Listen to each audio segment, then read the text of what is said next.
Aló meus. A canción de hoxe adicalle a Paula a Alicia. Envíanos esta mensaxe.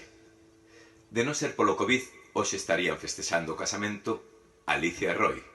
E por iso envíalle este vals de Vetusta Morla, 23 de xuño, para que poidan bailar ese vals que non bailaron hoxe e que brinden co vermú de Alvariño.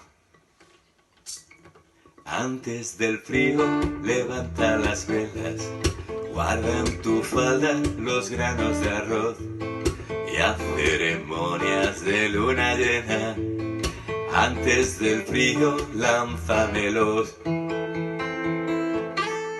Cuida este vals que tenemos en vena, cuida del baile y riega el salón. Llena la barca hasta la albufera, pon el verano en un mostrador y que San Juan no nos queme en su hoguera cuando descubra quién la asaltó.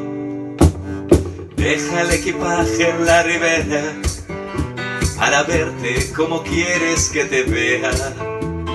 Deja el equipaje en la ribera y quémalo.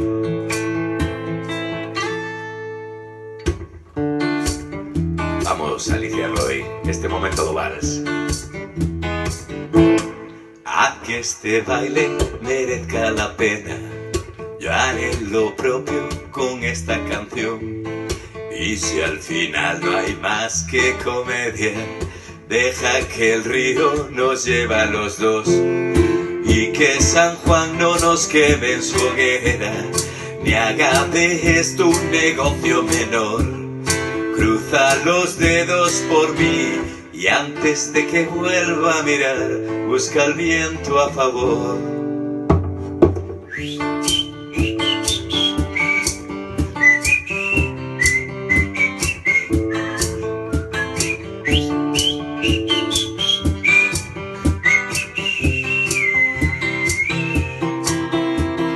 Deja el equipaje en la ribera, no te sirve cuando cruzas la frontera. Todo está en regla esta vez, no hay error.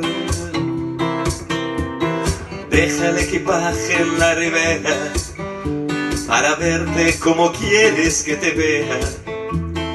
Deja el equipaje en la ribera y quémalo.